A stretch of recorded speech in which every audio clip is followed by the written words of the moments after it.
భక్తుల్ని ఎన్నటికీ విడిచిపెట్టడు.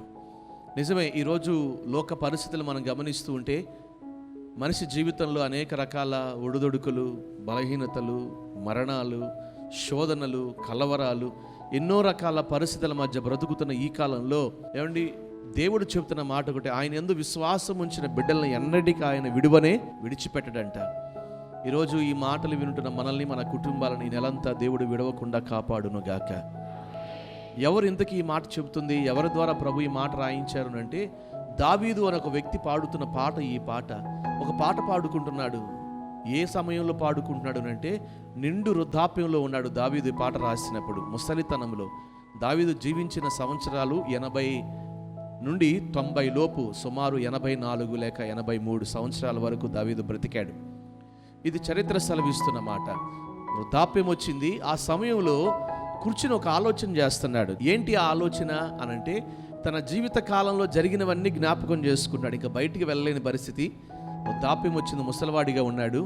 ఆ సమయంలో వెనక్క తన జీవిత పయనంలో జరిగిన ప్రతి పరిస్థితిని తలంచుకుంటున్నప్పుడు తనకు ఒక జ్ఞాపకం వచ్చింది. ఏంటి ఆ జ్ఞాపకం? నేను ఈ కాలం అంతటిలో, నేను చిన్ననాటి నుండి ముసలితనం వచ్చే ఈ కాలం, జీవించిన కాలం అంతటిలో నీతిమంతుల్ని ఆయన ఎన్నటికీ విడిచిపెట్టలా.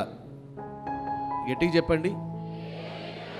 ఆయన యందు విశ్వాసం ఉంచిన బిడ్డలను, తన భక్తులని ఆయన విడిచిపెట్టినట్లు నేను చూడలా. ఒక మనిషి జీవితంలో బాల్య దశ ఉంటుంది, యవన దశ ఉంటుంది, వృద్ధాప్య దశ ఉంటుంది. ఇప్పుడు తాను చివరి దశలో ఉన్నాడు.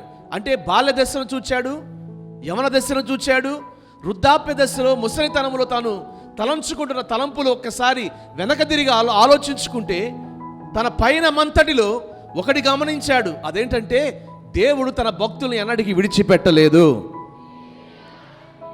ఎన్నటికీ ఆయన విడిచిపెట్టలేదు. ఈరోజు ఈ వాక్యం ఉంటున్న మీ జీవితంలో కూడా గమనించవలసిన దేవుని వాగ్దానం ఒకటే, మాట ఒకటే, ఆయన నిన్ను, నీ కుటుంబాన్ని విడవడు. భయపడమాక. ఈరోజు చాలా పరిస్థితుల మధ్య మనిషి కృంగిపోతున్నాడు.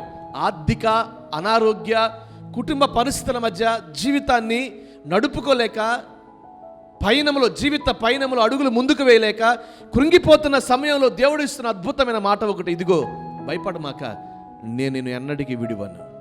ఎందుకు నా మాట దావీదు తలంచుకున్నాడనంటే, దావీదు జీవితంలో బాల్య దశలో విడిచిపెట్టిన వారు ఉన్నారు, యవన దశలో విడిచిపెట్టిన వారు ఉన్నారు, ఏమండి తన వృద్ధాప్య దశలో కూడా తనను విడిచి వెళ్ళిపోయిన వారు ఉన్నారు. తన జీవిత పయనములో అనేకులు విడిచి వెళ్ళిన దేవుడు మాత్రం దావీదుని విడిచిపెట్టల.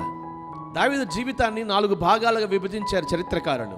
ఎలా అంటే, యూదా బెత్లెహేములో గడిపిన బాల్యపు కాలం ఒకటి, రెండోదిగా దావీదు సౌలు దగ్గర కొలువు చేసిన కాలం, కొంతకాలం కొలువు చేశాడు, పని చేశాడు.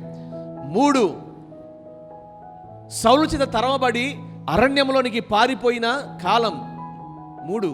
4వదిగా యూదా రాజ్యము మీద 40 సంవత్సరాలు పరిపాలన చేసిన కాలం. దావీదు జీవిత చరిత్ర అంతటిని 4గా విభజించారు.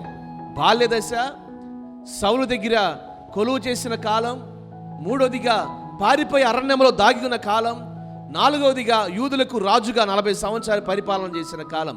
ఇప్పుడు చివరి కాలంలో ఈ మాట రాశాడు. ఏం కాలం? యూదులకు రాజుగా ఉండి వృద్ధాప్యంలో వచ్చినప్పుడు ఆ వృద్ధాప్య దశలో ఆలోచిస్తున్నాడు కూర్చుని. తన బాల్య దశను, సౌలు దగ్గర ఉన్న కాలంలో, పారిపోయిన కాలంలో, తాను పరిపాలన చేసిన కాలంలో అనేకుల భక్తులను చూచాడు. ఎవరిని? సమూయేలు గొప్ప ప్రవక్త, నాతాను గొప్ప ప్రవక్త. ఇలా చూసుకుంటే దావీదు ఒక గొప్ప భక్తి కలిగిన వాడు. తన జీవిత పయనమంతటిని తలంచుకుంటున్నప్పుడు చివరికి ఒక స్టేట్మెంట్ ఇస్తా ఉన్నాడు, నీతిమంతుల్ని ఎన్నటికీ ఆయన విడిచిపెట్టాడు. తన భక్తుల్ని ఎన్నటికీ ఆయన విడవలేదు. ఎన్నటన్నటికీ ఆయన వారిని కాపాడుతూనే వచ్చాడు. దేవుడు ఏ పరిస్థితుల మధ్య మనం ఉన్నామో ఆ పరిస్థితులన్నింటిలో నుంచి కాపాడి మనల్ని విడవకుండా ఉండును గాక. ఎందుకు నా మాట అనగలుగుతున్నాడు అంటే, దావీదు ఒకటి గమనించాడు తన జీవితంలో. ఏంటి? ఈ 37వ కీర్తన 24వ వచనం, యెహోవా అతని చెయ్యి పట్టుకుని ఉన్నాడు గనుక. చాలు. ఏం గమనించాడు? సృష్టికర్త అయిన దేవుడు తన చెయ్యి పట్టుకుని ఉన్నాడు. దేవుడు చెయ్యి పట్టుకున్నాడు కాబట్టి అతడు పడిపోయినప్పటికీ అతడు లేవలేకుండా ఉండలేదు. అతడు లేచాడు. అంతేకాదు దేవుడు చేయి పట్టుకున్నాడు కాబట్టి అతను ఎన్నటికీ విడిచిపెట్టలేదు.